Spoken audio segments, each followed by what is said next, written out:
You're dialed in to the Dawg Pound Podcast, your weekly shot of Cleveland Browns recaps, reactions, and rants with your hosts, Jon Drake and Chris Aiken.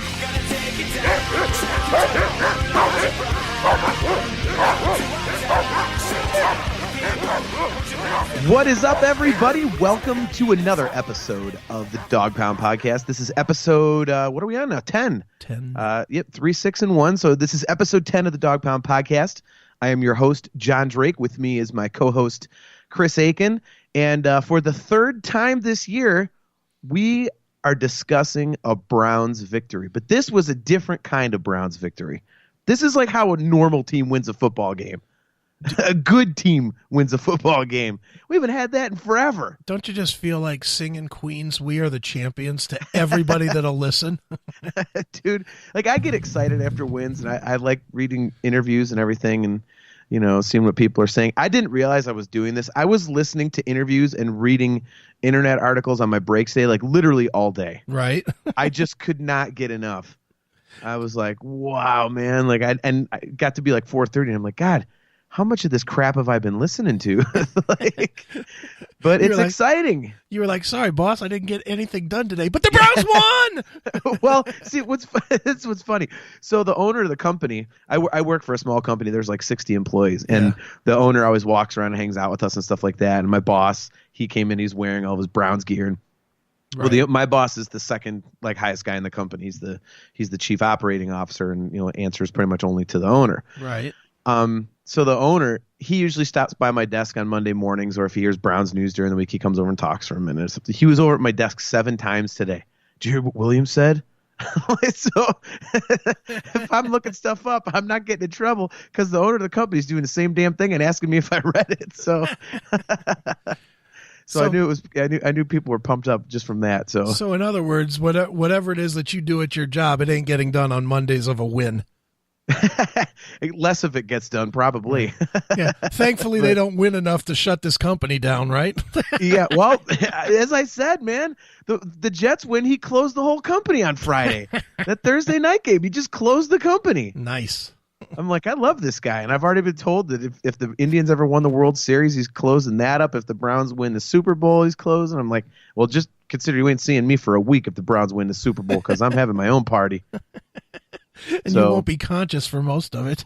Oh my God, I will have earned it, as we discussed last week, man. I will have earned that. No kidding. Well, dude, it's funny because I had to call your wife about a work thing during the game yesterday. I think it was during the third quarter, maybe, or maybe second quarter. I don't remember when it was, but she was clearly not in the same room that you were.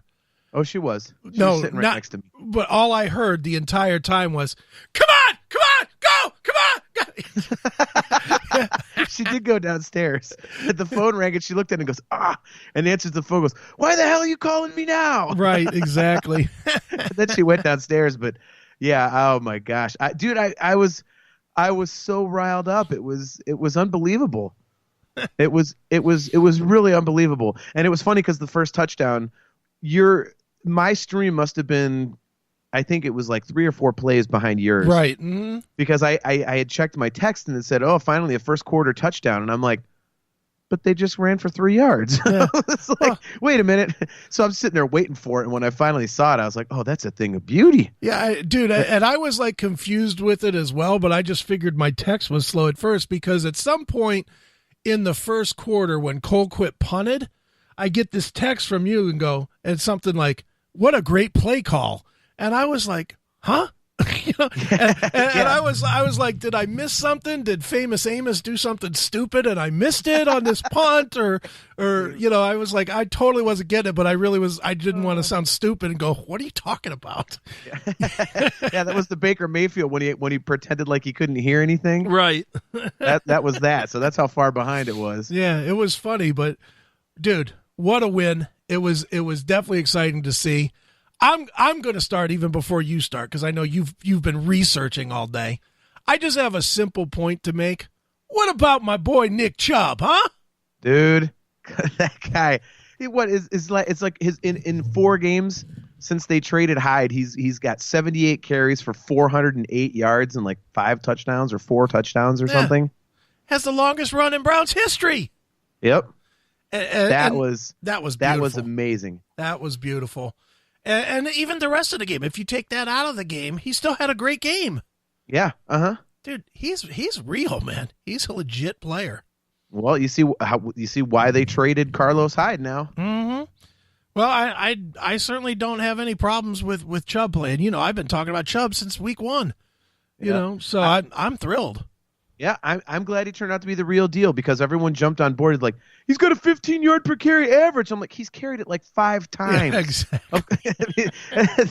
What do you want? Like, let's see. He's got like for 2 carries he averaged like 50 yards, and for the other like 10 or whatever he had averaged like 2 yards a carry. I was like, let's put things in perspective just a little bit. Yeah. Not saying he can't do this. Yeah, but don't be fooled by the Madden numbers. And really, that first week, that's what he had was Madden numbers. Because, you know, when you play Madden, you don't run the ball. You just throw it every down. And, every once in a while, you run it. And so it'll be like 5 carries, 60 yards or whatever. And you'll be like, yeah! You know, and that's what everybody was so sucked into that. But now he's a legitimate deal. He hits that hole hard. He's got the patience on the outside. He's the real deal, man. Well, and that's the thing that I think is different now than earlier in the season. And I had said on the show, he looked tentative going to the hole where at least Carlos Hyde, he went straight forward. Mm-hmm. Excuse me. And, you know, Chubb just kind of seemed to hesitate a bit. And when you hesitate, that hole's going to close up. Right. And now he's just powering forward like Hyde was, but I think he's got more quickness. Sure. And so some of the cuts that he's making, I mean, they talked about it on the game yesterday because we actually didn't use our tickets, but they were talking about it and they're right. I mean, some of the cuts that he's making while he's in the hole, mm-hmm. That's professional level stuff, man. Oh, yeah. That's like, I mean, some of these cuts that he's making in traffic are, excuse me, getting him like 3-4 extra yards, just one cut. Yeah. No, he looks like he's a legit player. The one thing I do like about him now that we've had an extended opportunity to watch him, he doesn't take a lot of really hard hits. You know, he doesn't. In a lot of ways, and I know you don't watch a whole lot of other teams, but he reminds me a lot of Zeke. You know, Elliott doesn't take a lot of seriously crushing hits either. He always. Speaking of Zeke, did you see what he did to that safety last night? Yeah, where he just man, went right over him, hurdled him. Woo! And I couldn't believe he fell down. He probably fell because he's like, oh, I gotta score now. And just fell off balance because he couldn't believe he made the hurdle. Yeah, right. Yeah, that was a great play. I was watching that in real time. I was like, get out of here. And then, of course, you get this stupid Collinsworth or whoever the announcer was going, you know, he was a world-class hurdler. Shut up. Stop Chris it. Collinsworth is a piece of shit anyway. Yeah, so. It's like, stop with your nonsense. We get it. You've got his stats in front of you. You're real smart. He and Boomer Esiason are lifelong Cleveland haters, so they can both go pound salt. Well, you don't like Boomer with his smoke-filled voice? Hey, the Browns, they really do kind of suck. Screw him. Every chance he gets to take a dig, man. Every chance he gets. Sorry, Boomer. Sorry that you were our bitch back in the 80s. Yeah, sorry. And sorry that Baker's already better than you ever were, you piece of shit. Yeah. Yeah. But no, yeah, you're right. He doesn't seem to take those violent collisions. You know, He makes people miss enough to where the tackles aren't really like directly like just destroying him. Sure. So. Yeah, no, I mean, Chubb played fantastic yesterday. The receivers seemed to play pretty well yesterday. Your boy did okay. There's another T-shirt, and Steph already yelled at me. She says, "I'm buying it, not you." I said, "Is this a Baker shirt?" She goes, "Yes, and I'm getting one now." So she's getting suckered in, dude. She is getting suckered in because the first few weeks she's like, "Oh God." When I'd be like, Baker, touchdown, Baker. Oh, Jesus. She'd be like, oh, God, here we go. Yeah. But now she's going to buy a Baker Mayfield shirt, and it says the word dangerous, but the G is his number 6. Okay. It's in Brown script. Because he said I woke up feeling dangerous. I was like, oh my God, here it comes. And sure enough, they already have a T-shirt And made. meanwhile, the minute she shared the link with you and you snuck behind her with a credit card she doesn't have access to and ordered it. I am so close to doing it. It show up in the mail. Yeah, addressed to you, and then she'll be all pissed off. Right? I'm like, check out my new shirt. Just buy 2 of them, for God's sakes, John. Call it the family clothing or something. Hey, that'd be fine with me. I got my Baker touchdown maker T-shirt under my Baker jersey with my Baker's Boys Baker hat. I've got my Baker Mania headbands. Man, oh man. If this guy ever kills a hooker or something, you're going to be really embarrassed. I'll know what it felt like to be a Ravens fan with Ray Lewis in the white suit. Jamarcus Russell. Yeah, no, dude, you can, I mean, you bring up Baker, and that's actually something I researched because I keep wondering, like, how is he doing, like, historically? Because it seems like real quarterback play. And I know this is, like, super low-hanging fruit because our quarterback situation has been absolute dog crap. Right. Every season, but pretty much like maybe a couple. But so basically, so far he's averaging 254, almost 255 yards a game. Mm-hmm. He's throwing 61%. His completion percentage is 61%. He's at 13 touchdowns and 7 interceptions.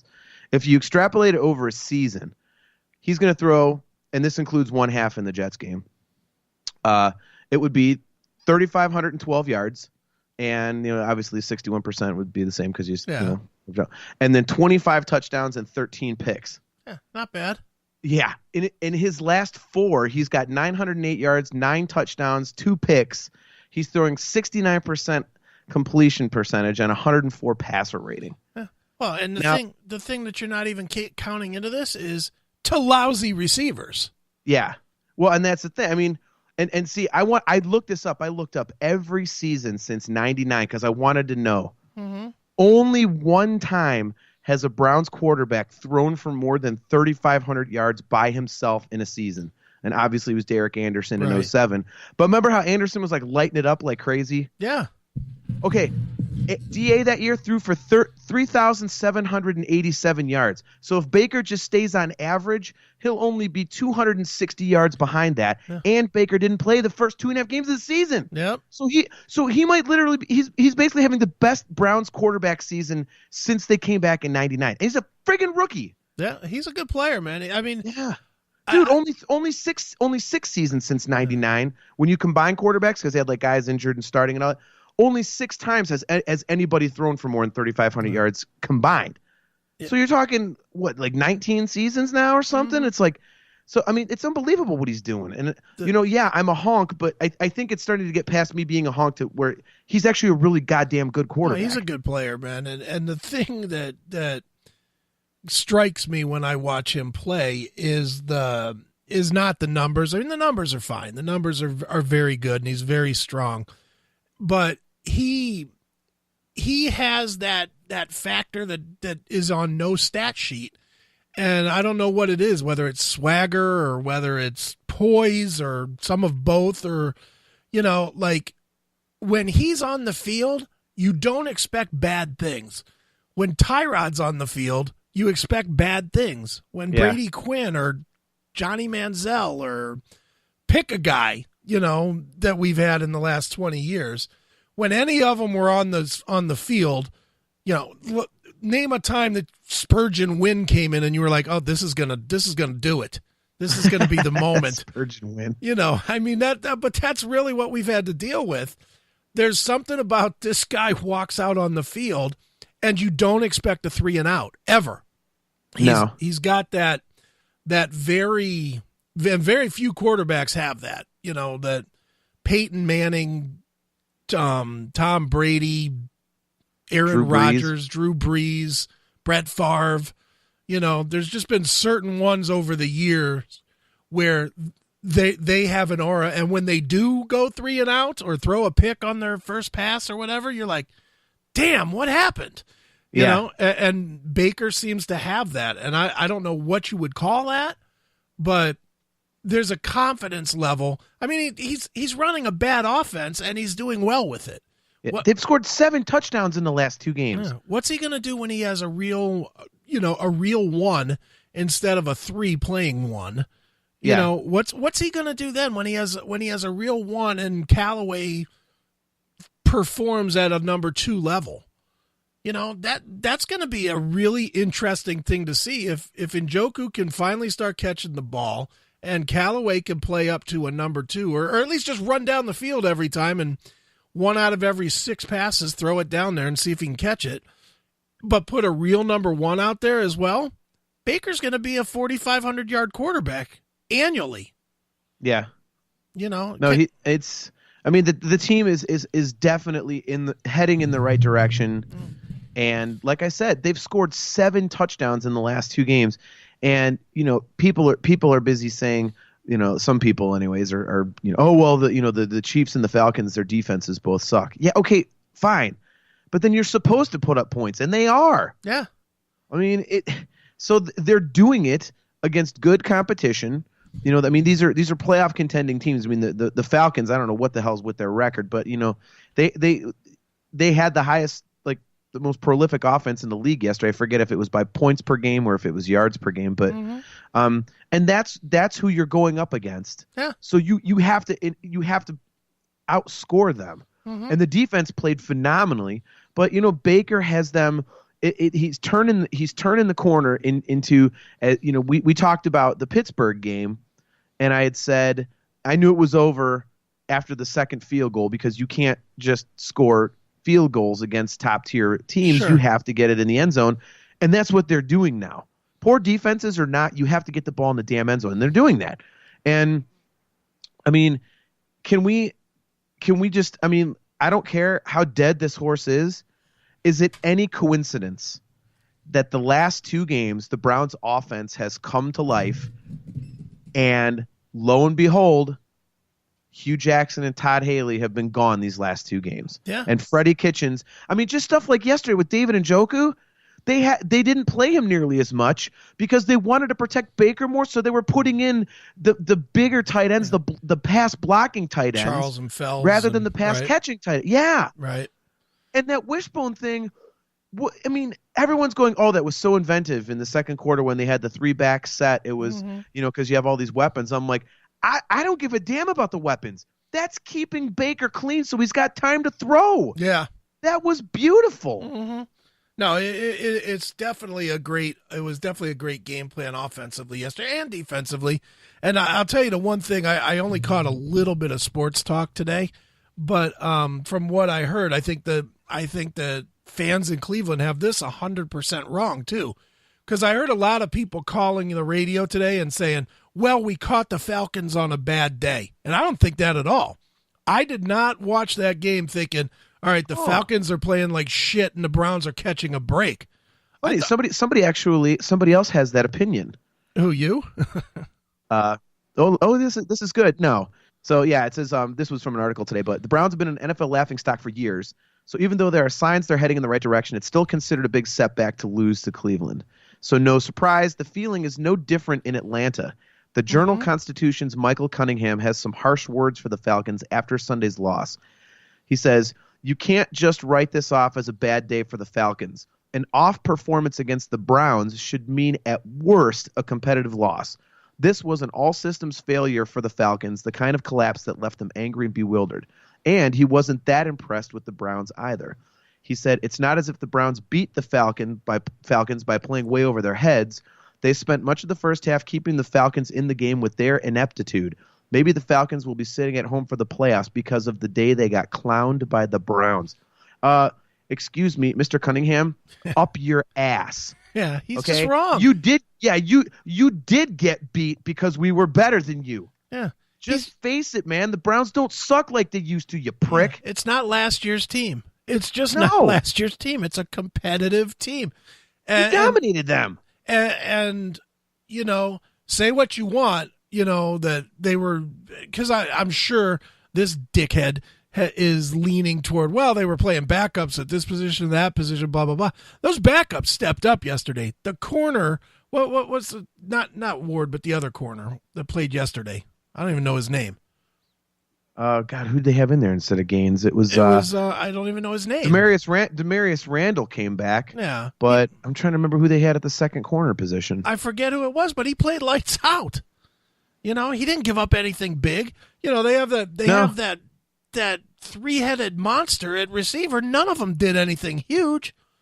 You can look at the stat line and say that Julio Jones had 7 catches for 107 yards, but you never ever were watching the game going, "Oh, this guy's eating us up." No, dude, it was just a pass here and there. It just kind of added up to a normal day. Yeah, he had 15 yards a catch, which is about what everybody gets when they're a number one.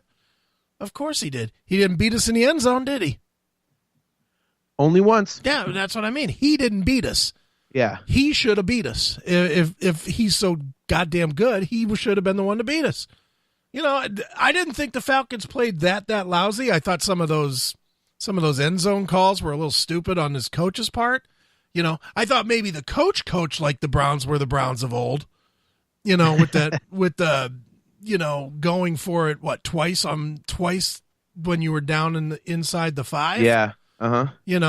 Should have been a field goal or 2 kicked in there to break the momentum that the Browns were building, but hey, whatever. Bad coaching is bad coaching, For how many years would we have taken, what's his name, Dan Quinn?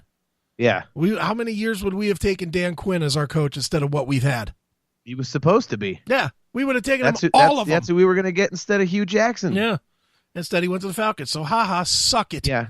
Yeah, Haslam didn't want to wait 1 week for the Super Bowl to be over to go get Quinn, so he's like, I'll take Hugh Jackson. Yeah, good call, Jimmy. Or was it Pettin? Whoever it was one of those 2 clowns. Yeah, whatever. It wasn't Dan Quinn, who's been solid in Atlanta. But he wasn't solid yesterday. He made some mistakes. I'm not saying that Atlanta played a perfect game and lost. They didn't play a perfect game, but they didn't play like a team that was in a slump either. They just got beat. Yeah, they came in on a 3-game winning streak. They had scored, God, what was it? Something like 35 points in 4 straight games or something like that. Yeah. And we held them to 16. Yeah, they just got beat, period. They got beaten. And you know what? Good for the Browns for stepping up and doing their job. That's what we need them to be doing. Dude, Gregg Williams has them committing no penalties. Mm-hmm. And Freddie Kitchens is doing things with the offense that are common sense. He's like, okay, Baker can do this, so we're going to have him do that. We got these 2 really good running backs. We're going to do that. It's not, I mean, it's amazing because I of course agreed with you about the importance of coaching, and I had said earlier in the year just let's see what Hugh can do with some actual talent. Mm-hmm. And we see he and Haley let their damn egos get in the way. Sure. And I mean, dude, you know what is really frustrating about this whole thing is that had that not been there at the beginning of the season, I mean, if you just say the Browns won 2 more games instead of losing them, let's just say I don't know, the Raider game and the Saints, or in the Saints or the Buccaneers. Just take 2 of them. You're 5-4-1. You are actually, if the season ended today, you're in the playoffs as a wild card team. Mm-hmm. And it's unbelievable. And Gregg Williams actually today, this is funny. I don't think you heard this because this was a conference call today. And on the 5 at 5 on Bull and Fox, they were playing some snippets of it. And they played a piece where he was talking about Freddie Kitchens, and they heard it for the first time and went, whoa, in the middle of this. And I heard it immediately too. And I'm paraphrasing. It's basically what he said. I don't have it quite verbatim, but this is pretty much what he said. He basically was saying how, he thought Freddie Kitchens did a good job with the game planning, and he has all these good ideas. And he says, sometimes I suggest things here and there because I've been in the league longer than he has. So I've been around a little bit longer, so I have a little more experience. I'm like, well, what if we tried it like this? He says, it's really cool because it's we're sharing opinions and bouncing opinions off each other as opposed to forcing our opinions on each other. And I was like, whoa. So if that's not a shot across the bow of the good ship Haley and Jackson, I don't know what is. Well, dude, there was, it's really apparent that there was a lot of inner turmoil that was affecting what the product was on Sunday. Oh yeah. And it's nice to see. It's going to be a shame that they're going to blow all these guys out of here after, but You know, Well, I did want to ask you about that once we get further in, but yeah, it's nice to see what, again, this is yet another one of those stepping stones that we talked about at the beginning of the season that they needed to take. They needed to take an approach where everybody's on the same page. And it really feels like, at least for these 2 games, everybody's on the same page. Even in the loss the week before, it didn't feel totally broke. I mean, the team played like garbage, but as we said, if that game felt like if you weren't playing the Chiefs, like let's say you were playing somebody middle of the road. Yeah. I mean, they were, the way they were playing, you felt like against a regular team, not some juggernaut like the Chiefs. It felt like a game if they would have played that way, they'd have won. Yeah. Well, and I mean, dude, if we're gonna be real and we're gonna be honest here, which I know you can't totally do, but if we're gonna be real and we're gonna be honest about where the Browns are this year, they're that team. They're exactly what you just said. They're a middle of the road, middle to slightly below average team. They still got a ways to go in quite a few areas that keeps them on that lower half, but they're not the bottom 5% anymore. They're like the bottom 33% maybe. They're like the top of the bottom 33%. They're in there somewhere. There's still major concerns at some major positions that have to be filled. We obviously have to get ourselves a receiver. We obviously have to get ourselves some depth anywhere on the field. Offensive line. Yeah, we obviously have to get a special teams coach that understands special teams. There's definite holes that are too wide to hide, which keeps them on the lower tier. But when you look at what they're doing and the way the talent is progressing, and this is a team that I hate to watch because they're boring as fuck to watch, but have you watched any Titans games?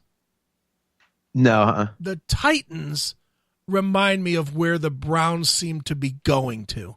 They're not flashy. They're not, the super exciting, going to put 50 on the board, type of a team. But they play good, consistent football in all 3 phases of the game, and every single game, win or lose, they're in. I think they've only been knocked hard 1 time this year. And yesterday they beat up the Patriots. Yeah. And they beat up the Patriots not by some huge score. I think it was 28-14 or something like that. No, it was a huge score. I think it was like 30-10 or something. Was it that bad? It was pretty bad. I wasn't paying that much attention. But what I'm saying is they didn't put up 55 points. They didn't get into any kind of a shootout. They played steady offense. They played steady defense. They made their punts. They made their kicks. And that's what we need. The team that I watch, I think I watch more football than you do. And the team that I keep watching and I keep thinking the Browns are very much in league with right now, and this team's going good. They're in first place in their division, but I think they're the closest match to the Browns right now is the Bears. They play quality. They play a quality offense, but they don't have all the pieces yet. They play a really sturdy defense with a really, really high end defensive end, and they struggle in their special teams. Our old friend Cody Parkey missed 4 of 6 yesterday. Dude. Didn't he hit, and didn't every single one of his misses hit the upright, I read? Hit the uprights. Dude, it was like you couldn't plan it that way, but he did. 4 kicks hit the upright. And not only on one side, 2 on one side, 2 on the other. So he was trying to adjust, and he just was adjusted to too far. It was crazy. Well, it's like the kicker for the Buccaneers got let go today because he missed 3 or 4 yesterday. I'm like, damn it, you couldn't have done that a few weeks ago. Yeah, no kidding. He was great against us. Everybody else, he can't make a kick. But no, exactly. I think if we look at the Bears model, and we're following a very similar model to what the Bears did too. The Bears, they wanted to sit Mitch Trubisky, but they really didn't. They played him, and he sucked last year. And not that Baker sucks, he certainly doesn't. But they let Mitch Trubisky learn to where he's a pretty competent quarterback this year. Pretty damn good. He's solid. And we're watching the same thing with Baker. You know, Baker was supposed to sit, but he didn't, and he's proven to be pretty damn good. So, you know, if you watch the Bears, and the Bears last year, not very good. This year, I think they're 6-3. You know, 6-3 or 5-4, yeah. Or 6-4 or something. Whatever it is, they're first in their division. I know that. They're in first place in their division, and they may or may not win it. They probably won't, but, you know, that's a nice model to be at. That's all. I'd say I kind of see it as, well, this is just the wishful thinking in me, but I see them going more a Chiefs direction with a stronger defense and maybe not as prolific a quarterback, because I don't think Baker's, I mean, he may be able to do this, but he's not going to be throwing it for 400 yards and 5 touchdowns every game like Mahomes. But you know, you've got the stud pass catching tight end if he can ever get his head out of his ass and catch the damn ball all the time and learn to pass block. You know, Kareem Hunt, Nick Chubb, and that's the thing. We've got 2 running backs as opposed to their 1. Right. We sure don't have the receiver. Yeah. I mean, that's such a glaring weakness. That and an offensive lineman to me are just. I mean, if you go into next season with the defense the way that it's currently constructed, let's say you add nobody, you're short on depth, but I think you have enough talent to be a top 15 defense that way. Yeah. So it's almost like you focus on the offense, and dude, you know, it's. Be honest too about yesterday's game. I'm going back to yesterday's game. Did you not secretly smile just a little bit when Alex Mack snapped that ball over Matt Ryan's head? Oh, dude! I was secretly nothing. I was hollering at I was so happy. TV. I was like, "Yeah, you cheap bastard!" Yeah, I was happy because he Screw him. because he went out of here as such a bitch. I was like, "Ha ha! You ruined it." Give us a chance. And he ruined it yesterday at an opportune time. You know, that was right when the Falcons were moving the ball. Yeah, I no love lost there. I was like, maybe he'll break his leg again in our stadium. Like, I know I shouldn't do that, but it's just like, whatever, man. He never even considered coming back. At least with Mitchell Schwartz. Yeah. At least with Mitchell Schwartz, he got an offer from the Chiefs and was like, well, if you guys match this, I'll stay, because I just want to stay. And they're like, no, you can go. Yeah. And that's good, because he's only been to the Pro Bowl every single year that you haven't had him. Yeah, he couldn't block for anything here, and they thought it was all him. You're thinking Cam Irving. Well, Cam Irving was one that sucked, but Mitchell Schwartz made the Pro Bowl the 1 year with us before he left. Yeah. I just but yeah, we didn't need him. Bunch of idiots. See, this is the thing, man. It's so nice to have crap to look forward to, sure, and really feel like all this bullshit's in the rearview mirror. Finally, dude. You know, it's not like we're the Raiders. Like I look what the Raiders are doing, and the bass player in my band is a huge Raiders fan, and he's like ready to jump off a bridge, and I'm like, dude, I know how you feel. Multiply it times 19 more seasons and then get back to me, though. Well, I know, but I'm just saying, it's like, it's nice to look at this, and the future is so much more bright than it is negative. And I mean, dude, it sounds stupid, but I mean, this is a legitimate thing. It's just funny to say this. The Browns aren't even out of the playoff hunt yet. Oh, stop. Yes, they are. I'm not saying it's happening. I'm just saying that technically, I guess what has to happen is, like, a bunch of teams in front of us have to lose a bunch of games, and then we go 5-1, and the only one we can technically lose is podcast over. Who you got for next week? We're done now. We're done now.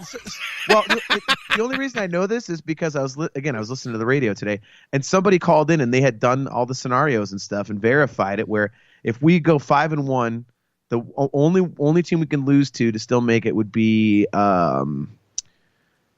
Houston, because we need the wins over Cincinnati and Baltimore and Denver to get the tiebreakers and stuff. So this guy's like, yeah, technically they're not out of it. I was like, well, what show was that? What show was that on today? It was somebody that called. I think it was the Really Big Show, maybe. Yeah, their phone screener should be fired and shot. Well, stop. Hey, dude, you know what? Look, we've played 10 games, and when was the last time the Browns could say you're technically still alive? What was the caller's name? Baker Drake from Hinkley? I don't know, and I don't care. I'm not saying it's happening, but I'm saying at least that's a sign of better things. No, you know, no, Be real here. Do not get sucked into that. I'm not getting sucked in. I said it's not going to happen. Don't even give that any.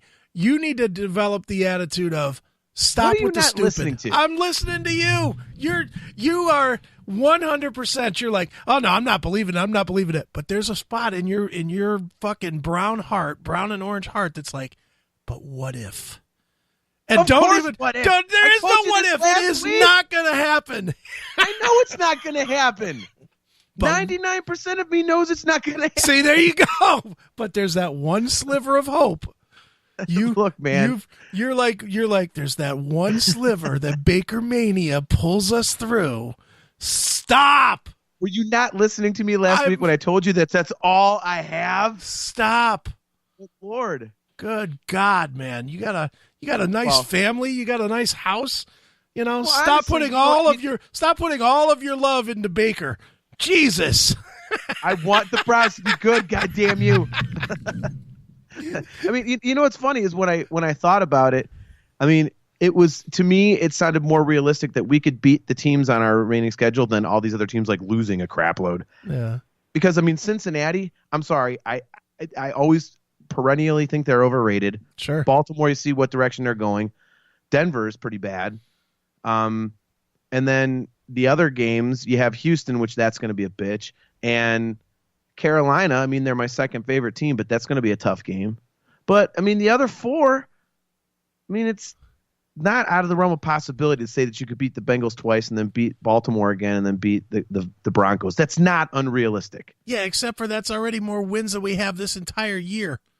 So what? In fact, that's more wins than we've had in the last 3 years. Let's not get nuts. We already have more wins this year than we had the last 3 years. I know that. I know. Dude, did you see? I wanted to punch my television, and I almost dropped a major F-bomb there.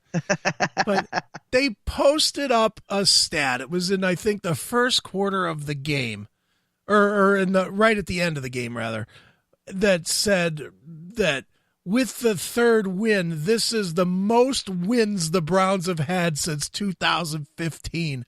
Mm-hmm. And I was like, take that stat off my television set. Dude, that's an embarrassing stat. That basically says, hey, Browns, you still suck. It was like, just stop with that nonsense. We know. We understand. They went 0-16 and 1-15. We understand that 3 is more than 0 or 1. Okay, assholes, we got it. We're very good at doing math with incredibly small numbers. Yeah, exactly. So what is Fox going to do next week? Are they going to post if we win in 2 weeks or whatever? Are they going to post up? This is the Browns' first 4-win season since the Mangini era or whenever it was. Yeah, know that'll happen. I know, but it's like, just stop it.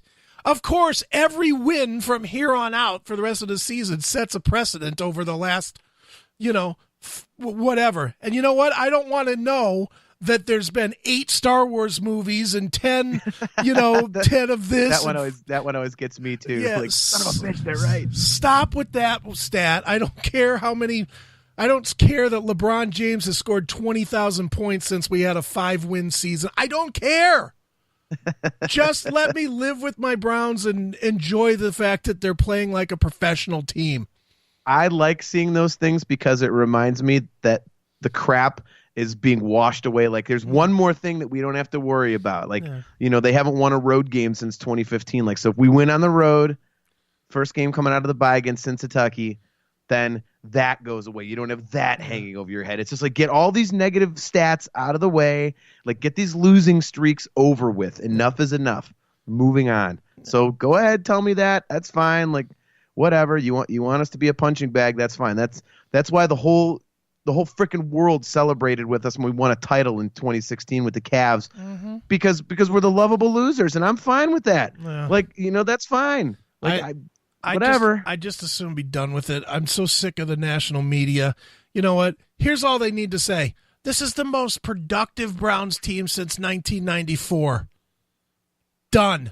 Yeah. We don't need anything more than that. This is the most professional team that the Browns have put on the field since 94. Yeah. We don't need... the talent is there. I mean, It's not, when you really look at the players and what you have at certain positions, it's not hard to say that it's a very bright future. I mean, you got Myles Garrett out there, Denzel Ward, Terrence Mitchell was tearing it up, Demarius Randall, Joe Schobert, Christian Kirksey. On the offense, obviously you got Baker, you got Nick Chubb, you got Duke Johnson, Jarvis Landry is a great slot receiver.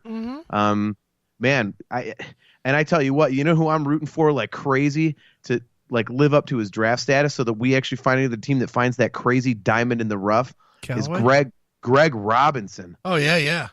Oh my God. If he turns out like you said you wanted to throw your phone. Yeah, man, I wanted to throw mine this morning because I was listening to the radio and I think it was Tony Grossi was saying, he said, Robinson's been playing great, but I still don't think that the Harrison experiment is done with. Like, I think down the road they still want him to be. I'm like, why?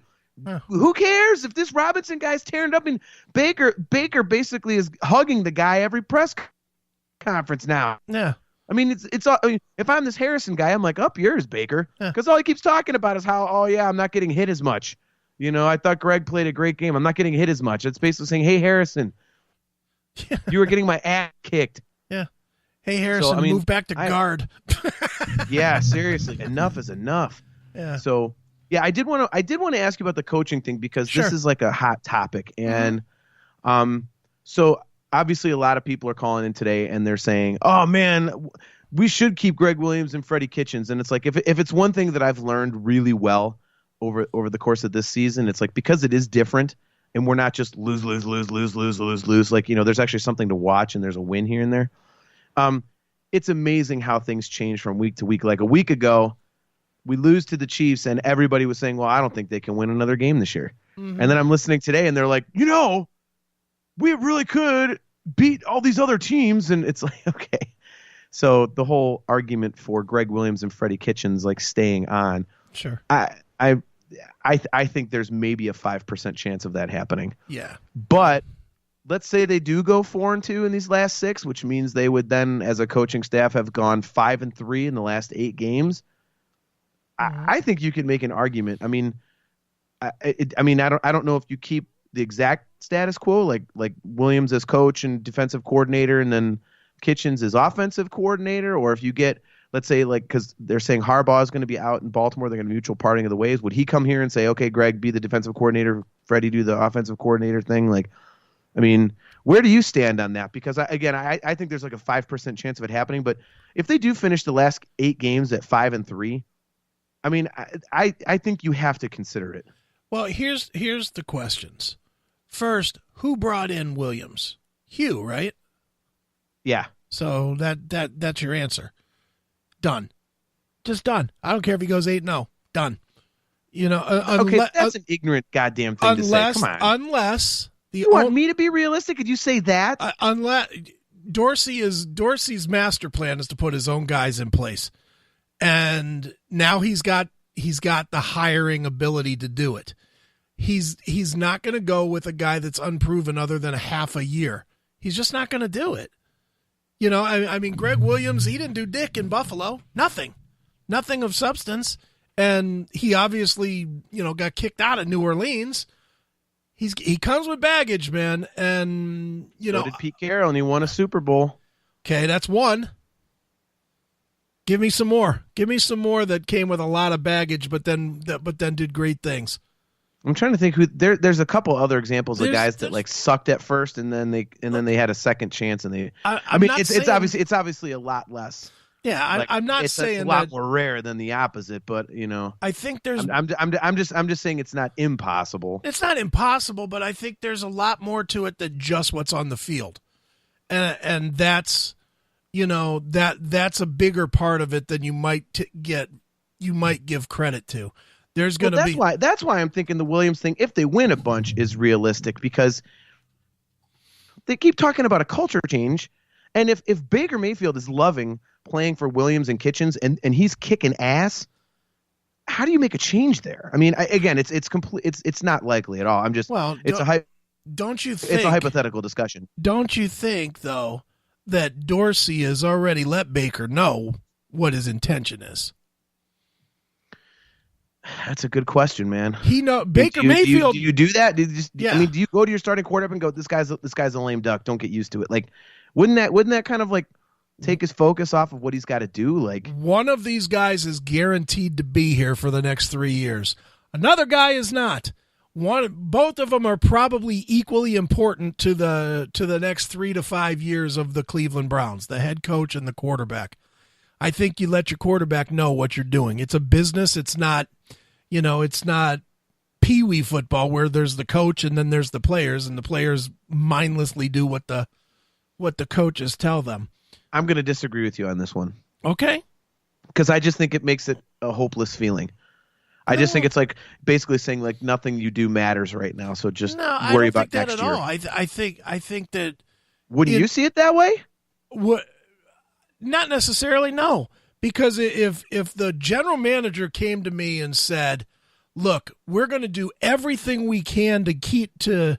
We believe in you, Baker. We believe that you are the number one guy, and we believe as an organization, and me, John Dorsey, with this track record, believes that you need the following pieces to peak, to perform at your peak. We believe that you need a left tackle. We believe that you need a number one receiver, and we believe that you need a head coach with this philosophy.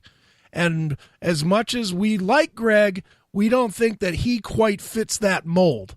No matter what happens here, we're going to get you those pieces. Because we want you to succeed, because if you succeed, we succeed. I just don't see it that way, because to me that tells him you don't got to listen to this guy, and it just causes more internal bull crap.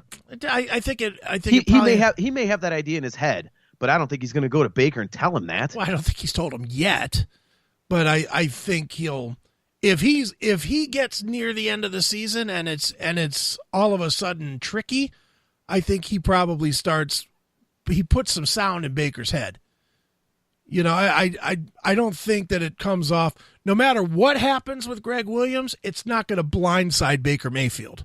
Yeah. That's what I'm saying. He may not have told him now that, hey, this is lame duck coach, but at the same time, I don't think that Baker Mayfield's going to learn about Gregg Williams' departure the same time we do.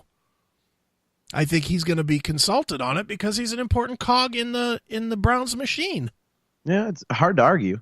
I really wonder what's going to happen. Like if they do pull off this miracle run and win a bunch of games, like what do you do? I mean, it's different. I mean, when Mangini rolled off 4 wins in a row to end that one season, we talked about this on a previous show. Mm-hmm. It was like a fluke. You had like the special teams game and the Jerome Harrison game, and I mean, it was like it wasn't like. I mean, what if the Browns go out for these next 6 games and play like they did yesterday and go 5-1 or 4-2? It's kind of hard to ignore results like that, and because at that point, then you have to go, okay, is changing things up going to make it better? Because if you're doing all this, I mean, the logic to me would be they're achieving this in a situation where almost anybody else would have just quit, thrown in the towel, like interim coach. The team just quits, and we've seen it before. Sure, it's a disaster. And for them to come into that scenario and stabilize the ship to the point where they do win 6 of the last 8 games or whatever, let's say, or 5 of the last 8 games, and that you have another rookie class coming in next year with a guy that has already put 5 starters on the field in one damn rookie class. You've got your franchise quarterback. I mean, mm-hmm. Why do you? I mean, what would you do? Well, it comes down to the philosophy, though. Gregg Williams. I'm actually asking you. I know, but I just want to make the point. I'll tell you what I would do. Okay. Gregg Williams right now is doing anything he can to scrape by a win, just anything he can to buy a win, and that might not be what Dorsey wants. That's that, or more to the point, that's not the philosophy that we want that Dorsey wants for his team for the next 5 years. And that might 5 wins in a row versus 3 losses, but done in the way that Dorsey sees the progression he wants. I don't know that this season the wins matter. I honestly don't think that they do. I think that they came into this season knowing that it wasn't going to be good. And, Dorsey knows that he doesn't have all the pieces in place yet to put in the full philosophy, which is why I think that Dorsey didn't really, really balk at bringing Hugh back. Dorsey could have put his foot down. It seems like now Dorsey could have put his foot down and said, this guy's bullshit, get him out of here, and we're going to start fresh. But I don't think he was ready to start building the team yet because he didn't have the players to build a philosophy around. Right. What would I do? I would fire Gregg Williams no matter what he does. Or tell him he can still be the defensive coordinator if the new coach wants him to be that. But no, he's a fill-in because they needed a fill-in. He's not the choice. He wasn't the choice a year ago when. But what if he gets results? Okay, but if he's not getting the results with the philosophy that Dorsey's trying to build, then Dorsey has to change what he drafts in order to fill Williams' philosophy, and he's not going to do that. If I know anything about, he's going to. If you change coaches, I mean, look, you're going to have to change your drafting philosophy anyway because your coach isn't Hugh Jackson. Agreed, and I don't think that they. I don't think that the philosophy was fleshed out as to what direction we're going to take the offense into, the defense into, the special teams into for this year. I think this year they drafted a shitload of players and they just put them on the field to see what they could do. And now that we are halfway through the season and we're starting to see that, Dorsey found guys that can do this. We found out that Myles Garrett can be a much better, power rusher than a speed rusher. And we're finding out about Okunjobi, and we're finding out about, just how good Denzel Ward can actually become. Now we can start putting in, philosophy doesn't just mean, the type of game we're going to play. It's the scheme. It's the, defensive scheme when you've got a shutdown corner is very different than when you have two average corners. If we had, Maurice Claiborne out there instead of Denzel Ward, you would see a totally different type of a defense being played because we wouldn't be able to just look over to one side of the field and go, okay, that side's dealt with. It would be a different scheme, a different philosophy. And I think now that he's seeing the fruits of his draft, he's going to want to put in place a coach that matches philosophy with his idea of the way the team should be. I don't think that that's Gregg Williams. If it was Gregg Williams, he would have dumped Hugh and put Gregg Williams in the first place. No, I don't think he knew about this. And in terms of philosophy, I don't think Dorsey's one of those guys that goes, well, I like this player whether you need him or not. I think he's kind of like, okay, well, we have this whole what kind of offense do we run? So that's why I think he's more, he drafts for the coach's need rather than his own ego. I just think, like, again, I don't really care. I just want the Browns to be good. I keep thinking that, again, let's say they go 5-3 in these last 8 games. If you extrapolate that over the course of a season, you're looking at a 10-6 team. That's a playoff team. So if you're looking at Gregg Williams saying that, and Freddie Kitchens, and saying that if you would have had them all season, would have gotten them into the playoffs, how do you get rid of a potential playoff winning coach? I mean, and the only reason I say that is because it's such a crapshoot. Honestly, like, I really don't know what I want because, I like continuity. I'm just so sick of change. But I mean, I don't know about you, but I'm so interested to see what happens with this coaching search because this John Harbaugh stuff, he would be amazing here. Because he's been successful. He knows the division. He's a Browns fan. He grew up a Browns fan. Mm-hmm. So, I would like Bruce Arians. He's an offensive guy. He's always said this is his dream job, so he's got that extra bit of juice behind him. But if the team is responding to Gregg Williams and Freddie Kitchens, I don't know how you make that change because then you have continuity and you have momentum. And when the team is doing well and the players enjoy the system that they're playing in and it's resulting in wins on the field, I don't know how you make a change at that point. It almost seems counterproductive. Well, I will happily be wrong if I'm wrong, but I just don't see it. So you're probably right. I don't see that John Dorsey. There's one piece left of the shit show that he took over. There's one piece. He got rid of all the other pieces. He got rid of the Manziel garbage. Took Kenny Britt garbage, Hugh Jackson garbage. He's cleaned out Sashi Brown. All that crap is gone. Got one little piece left to do, which is put in his own guy to lead this team to the next level. And he's been methodical since he's been here. And it will not shock me at all if not only does he put in a new guy, no matter what happens this season, but he comes out at the end of it and says, that's what I plan to do the whole time. Well, I don't think he'll ever say that, but I don't think he'll say it that way, but he'll hint it. He'll let it be known that that's what he wanted to do the whole time and that Jimmy wouldn't let him. Yeah, it's going to be fascinating to see. Like I say, I mean, if we got a guy like, Harbaugh or Arians, and I mean, everyone was all riled up last week because of what Cowher said. Yeah. Well, I mean that's not happening, obviously, but it's just we've said this before, but it's nice that this job is so attractive to people now, and a win like yesterday, and let's say they do continue winning and they do get rid of Gregg Williams and Freddie Kitchens. I mean, people are going to look at this and go, that team's already winning. Mm-hmm. I mean, so I don't know. I fear change because it's been so long since we've won. I'm like, okay, if you have something in place that's actually succeeding, why would you fuck with it? Yeah. Like that to me, that just seems like the stupidest thing ever. I mean, like I have one of my direct reports. I'm in management, and when I got there's a woman on my team who basically is like the most knowledgeable person in the company. Mm-hmm. And she had a couple shortcomings, and my boss, like, I've had to keep him from firing her. Within the first 3 months I was there, I had to keep him from firing her 3 times because he was at his wit's end with her before I got there. Mm-hmm. And then she messed up one thing, and they're small mistakes. It's correctable stuff, and I'm looking at it as, okay, these are minor things when you compare it to the big picture of all that she does, all that she knows. And it's like, why would you make a change like that? It's going to cause the disruption is going to be way worse than dealing with a few minor mistakes here and there.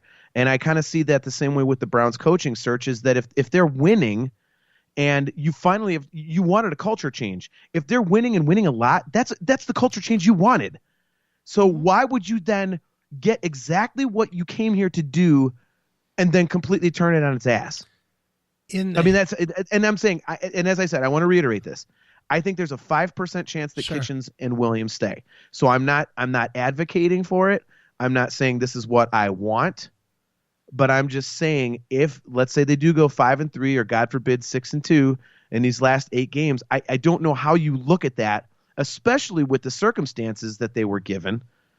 Having to overcome all this crap with, Hugh and Haley being pricks and, I mean, I just don't know how you make a change at that point because you are onto something. In the history of the NFL, who has been that successful interim coach that went on to become a Super Bowl coach? I don't know about interim. I'm trying to think. Wasn't the guy in Jacksonville an interim? I think Marone. Yeah, Marone in Jacksonville. Doug Marone 2 years ago, and then I mean they're back in the tank this year a little bit. They're in last place, but which I still don't know how that happens. I mean, I get it. Blake Bortles isn't very good, but my God, that's weird. That is so weird. How do you go from 12-4 and like the AFC title game to just being total crap? Well, didn't they give up both their good receivers? That'll do it. Yeah, they did do that, and Blake Bortles isn't worth a damn. But no, I don't know, dude. Interim coaches. You know who's an interim coach that I think of when I think of interim coach that went on to be a full-time coach? Hugh Jackson. Right. That's who I think of, and I don't want that. I do not want that anymore. Enough, players play hard for their hard luck guy that suddenly gets ascended. It's like, we got to win for this guy, and then the next season they stink. Well, because it goes back to being the job instead of being their position coach or whatever. I will say this, man. Gregg Williams, from all reports, has really changed his demeanor. Like, apparently he understands it's different being a coordinator as opposed to being a head coach. And they're like, and he doesn't have an ego. He basically is like, hey, Freddie, you know offense, I know defense. Yeah. Let's stay in our lanes and let's see what we can do here. And I mean, the team discipline is visibly different, even on special teams. Mm-hmm. Freddie Kitchens, as we said, is utilizing play calls and the same playbook, but he's applying it in a way that the team can actually run and that it puts them in an advantageous position. And Gregg Williams, the defense has not suffered in 2 games. I mean, you could say, okay, well, they gave up 36 points to the Chiefs. Well, yeah, okay, but they didn't give up 50, which is what normal people give up to that team. Right. The defense hasn't suffered with him now having to cover 2 positions basically. So I mean, I think it's been a big positive. So I'll be interested to see what happens. And as much as I always say, oh man, I hope the Browns just win. I think with this coaching thing is I hope that it doesn't end up in a gray area where you could make an argument for them staying, but you can make an argument for them leaving. It's like, no, either make it obvious they should stay or obvious they should go, so that I'm not sitting here wondering, because it's going to piss me off all of season. And since it's Cleveland, it's not going to be that way. He's going to go 5-3. That'll be what it'll be. It won't be 6-2. It'll be 5-3, where it's still kind of iffy. It'll be better, but iffy. But that little teeny that homer part of me is going, Yeah, I know. I do know. What if they went 6-0 and actually like snuck in the back door of the playoffs? Stop. They enter the playoffs on a 7-game win streak and they go 9-6-1. Stop. That's a world I'd like to live in someday. Yeah. The team every year there's that crazy NFL story like, why can't we be that once? Just why can't we be that, man? I want that to happen so bad. I'll tell you what, that's a world I don't want to be in. Being your friend. No, thank you. You would love it, it, man. Not being around you. Jesus Christ. Well, crap. The amount of alcohol you and I would drink and the celebrating that we would do, we would get nothing done. You'd get fired from your job. My businesses would both close because we wouldn't be working at all. No. Well, if we made the playoffs, I know the owner of the company would damn sure close the next day for that because he would be just as drunk as us. There you go. Perfect. Oh, man. All right, so it is the bye week, so we actually don't have a show next week. Yeah, how about that? No, 2 weeks in a row, no losses, no ties. Yeah. Is that? Look at that. That's the first time since 2015. Shut up. now we're just watching the police blotter. Yeah, exactly. Because that's the Cleveland luck. Yeah, exactly. Dude, I thought about that too. Is like, I literally thought about that this morning. Does Callaway get in trouble during the bye week? Because they're off completely until next Monday. It would not surprise me, man. All right, let's. I hate to say that, but let's put that on the table. Do any of the Browns get arrested for some reason? Because they're completely off until Monday. They don't have to be in the facility or anything for 8 days, 7 days. Does any of them get arrested? I'm gonna say no. But I'm saying that because, like, a lot of times, like, stuff does happen that doesn't get reported. So I will just say we won't hear about it. See, but they're not in Cleveland. They probably all went home. They won't. They won't get the Cleveland Baker already love. said. They said where do you envision yourself in a week? He's like, coming back to Cleveland. I don't think it'll be Baker. I mean, I'll make my prediction. Yeah, someone's getting arrested, but I don't think it's going to be Callaway. But I do think somebody's getting something. Parking or driving under the influence of weed or some shit. I hope not. Watch, it'll be Jarvis Landry or Chubb. Somebody important. Yeah, exactly. It won't be Harrison or anything. It'll be somebody that's like, a key cog. Starting down the road to being our next Josh Gordon. Yeah, Myles Garrett. Right. Somehow picked up a meth habit. He's all cracked out, just in the back of a cop car. Like, well, there goes this season. Comes back with 6 teeth and a gray face. Yeah. Like, man, that de-escalated quickly. Dude, what happened? Yeah. Nice. All right, so let's do our predictions. I do have to say that I actually got so tired of being superstitious this year that my brother-in-law and a very, very, very close friend of mine from Lima, they are both enormous Bengal fans. Okay. And I bet them both because they were ripping the Browns before the season even started. Like, oh, you guys think you're good because of Hard Knocks. I'm like, you know what, you dicks? Fine, I put my money where my mouth is. We are beating you both games this year, and I'll bet you a bottle of booze. So I got 2 bottles of Rumpelmans on the line. So this is the first half of my bet coming up in 2 weeks because we're playing the Cincinnati Bengals. We'll be in Cincinnati, and they have a horrible defense, but we'll see what happens. I'm just glad that we're not playing them this week because the last time a team fired their defensive coordinator and they had a bad defense, the defense came out and played well. So let them get that out of their system this week, and then the week after when we play them, they can go back to sucking. But right, who do they play this week? Who do they play this week? Who, the Bengals? Yeah, I am not sure actually. I mean, to me, it makes a difference if they come out angry or not against the Browns. Well, they're going to be thinking that we're a winnable game, and I know we're thinking they're a winnable game. But the difference in this one is that the Browns are right and the Bengals are wrong. So I'm calling a Browns victory. Yeah, I'm. You know what? I'm liking calling the Browns victory as well. You know, I'm gonna say it's a high scoring game now. I'm gonna say like 33-30. I think the Browns are going to shut down their offense. Really?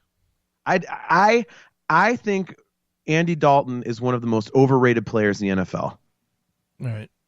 I just do. I do too. Without AJ Green, I think he's still supposed to be out for the next couple weeks. Sorry.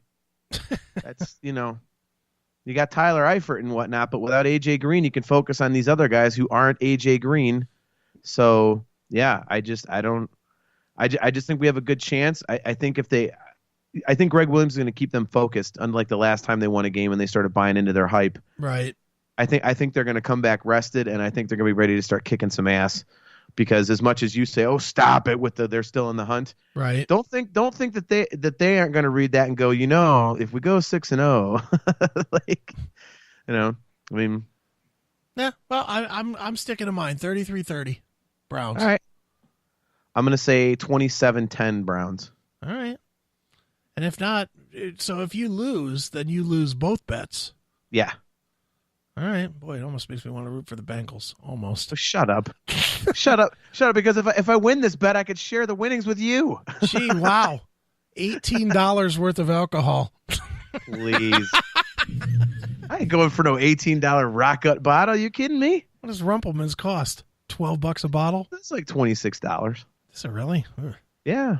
It's like a normal bottle, maybe a couple bucks more. What a waste. Look, I actually might get some sipping, get some Woodford Reserve. Have at it.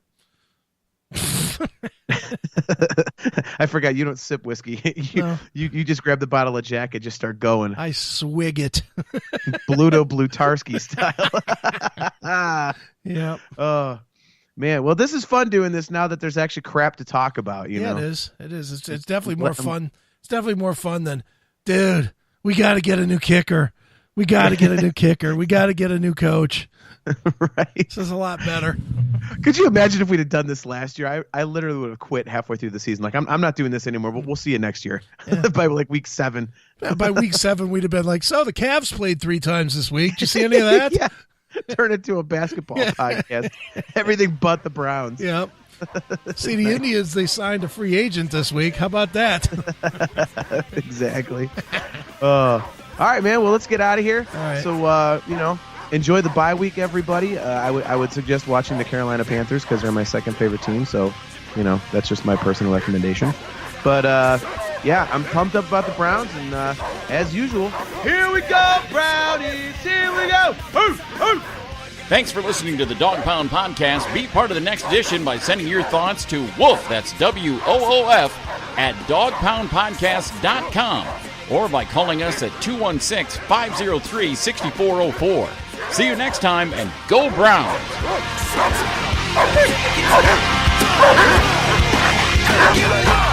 Yeah.